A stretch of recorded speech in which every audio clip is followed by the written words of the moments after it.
When it comes to Rockstar Games, one of their most consistent things is their tendency to expand. Whether it's the jump from 2D GTA games to the 3D era, or how massive GTA San Andreas was when compared to everything that came before it, we can always see that this company takes expansion very seriously. Fortunately, this applies to Grand Theft Auto 6 as well, and there is no doubt that its map will be bigger than everything that we have seen so far. However, something not everyone knows is that the map of GTA 6 was supposed to be huge, larger than anything we could have expected.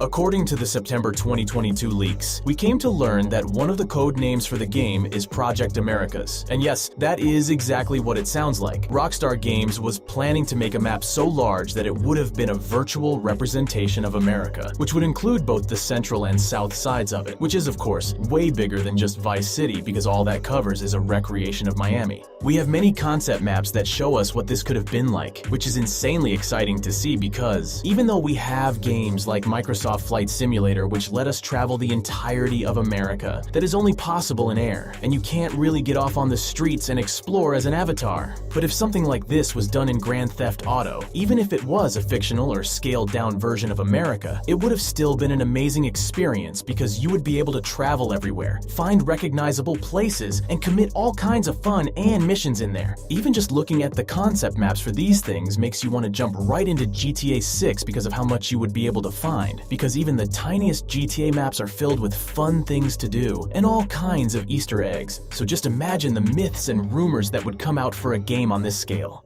Unfortunately, according to industry sources and other leaks, we now know that the Grand Theft Auto 6 map is not going to be as huge as Rockstar Games was originally planning to make it, and we know the reasons behind it, which are very understandable, even if it is a bit of a bummer by the end of the day. Firstly, development time and costs have increased massively over the years because of the fact that Rockstar Games always has to make a larger game than what they previously released. And since graphics and technologies are becoming greater every single day, more time, effort, and money has to be spent on taking care of every single detail and making sure that fans won't be able to nitpick about it being outdated. Secondly, we have the fact that Rockstar Games suffered from a lot of criticism both from their own employees, journalists, and fans for their extreme crunch conditions, which were most prominently experienced by people who worked on Red Dead Redemption as they had to pull 20-hour workdays, and there was a report of a person even collapsing within their office due to exhaustion. So, one thing that Rockstar decided to do from this point on, which is confirmed by a Bloomberg report, was to eliminate the crunch culture within their offices, which means that employees only have to work reasonable hours even if they do overtime. And this slows down development because it means that it has to be halted every day for people to go home and then come back to. And since the September leaks happened, they might trust remote work even less now, which reduces their options even further. Hardware limitations play a role in this too. Now, if you hear that we have hardware limitations in 2023, it might feel weird because the PS5 and Xbox Series X are powerhouses that support ray tracing and 4K gaming. And so are computers of this generation, which are insanely powerful. We already know that a game with clever coding can easily give us a huge map that we can explore. However, this does not work when you consider the fact that the development of GTA 6 started many years ago. Every game that comes out was in development a long time before that point, and that means the company has to work with limited resources and older technology. So, it wouldn't be surprising at all if Rockstar Games had to scale back because of hardware limitations of that time too.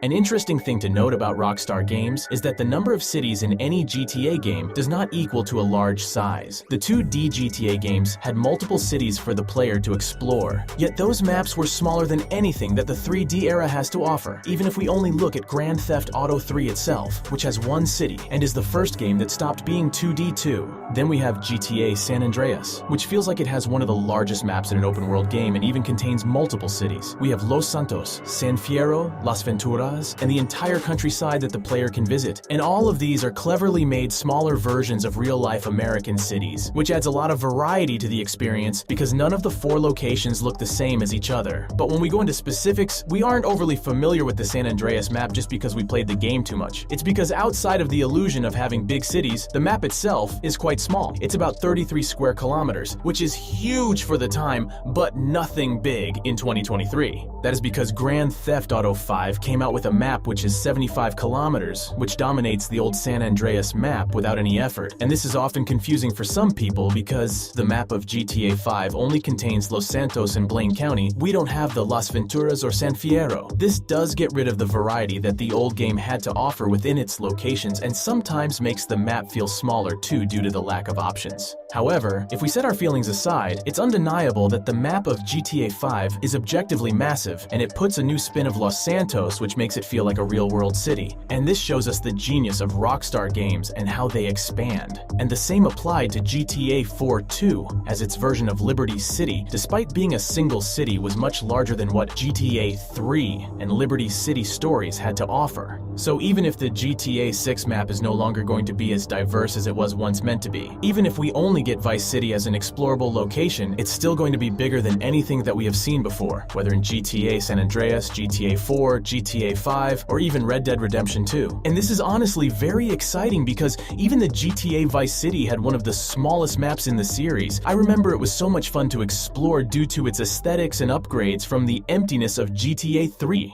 Last but not least, there is an alleged leak that was posted recently on Twitter, and it shows a specific section of the upcoming GTA 6 map, with the realistic chunk of land that has residential buildings, a bunch of roads, and tons of greenery too, with a water body being visible on the left side, which will be a very common thing in the Vice City map. Whether this leak is real or not is unknown at the time, but it would surely be bad news for Rockstar if they are still unable to keep their things under wraps even after the September leak. But some fans seem to believe that while a part of it is real, the rest might be AI generated and thus cannot be from the upcoming game.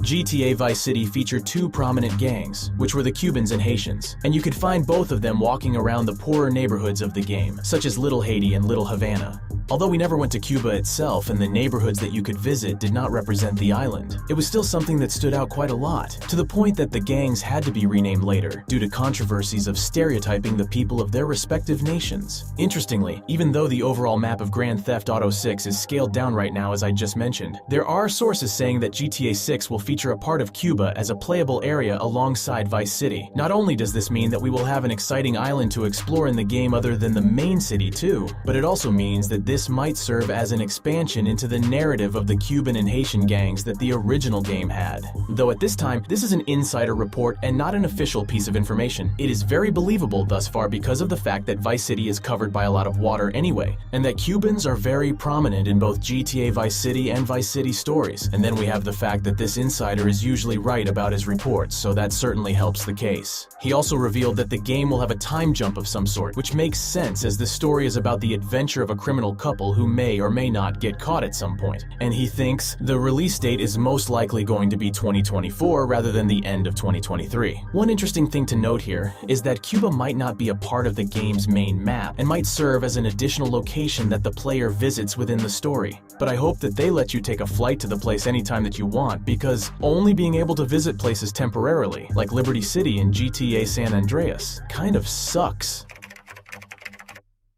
Grand Theft Auto is no stranger to expansions that come out after the game is already released. And no, this is not because DLCs are too big of a thing in 2023. In fact, the very first expansion that was released for a GTA game was London 1969 Mission Pack, which was made for the very first GTA game in 1999. This pack not only included new missions, but even gave us a new city to explore in the face of London, which is also one of the very rare times when a GTA game had a real city, other than Manchester. Then we had the fact that GTA San Andreas came with Liberty City in the game files, which was used for a mission in the story, and GTA 5 took us into a small town based on North Dakota aka North Yankton for a mission too. This shows you how much the developers always wanted to add extra locations in the game, but sadly there is never enough time to completely polish those locations for the player to explore. More recently we have GTA Online, which gave Rockstar Games an opportunity to let players enter an island that is not a part of the main game at all. I am, of course, talking about the Cayo Perico heist, which gave us the opportunity to visit an all-new location as part of a free DLC. The Cayo Perico island has an exotic setting which is a nice contrast to the urban Los Santos, and players get to visit a club, ride dirt bikes on rocky roads, and explore a bit of the water around. Unfortunately, we aren't allowed to visit the place with freedom, and you are forced to commit to the mission, but it still gives you a taste of what getting extra locations in a GTA game after its release can be like. Additionally, we even know for a fact fact that GTA 5 was originally meant to get story DLC, so it's not even just online content that may give us more locations in the future. According to insiders, there is a good chance that GTA 6 might get new locations to visit later on as DLC or in the form of expansions. And this can be both online or for the single-player experience, or even both. This would help Rockstar make the game come closer to their original vision. And frankly, games are way too expensive to make and can take a literal decade to get a sequel now, as we've seen with GTA 6 itself. So it would make perfect sense for Rockstar Games to expand more on GTA 6 years after its release, instead of just waiting for the next sequel. So, one way or another, while it's extremely fascinating to see what Project Americas could have originally been, we're still in good hands and we'll get an amazing map in GTA 6 nonetheless. And in time, we might even get updates that add more locations for us to explore. And before we wrap up, I want to take a moment to give a massive shout out to all of my awesome patrons over on Patreon. You guys are the absolute best, and I can't thank you enough for your incredible support.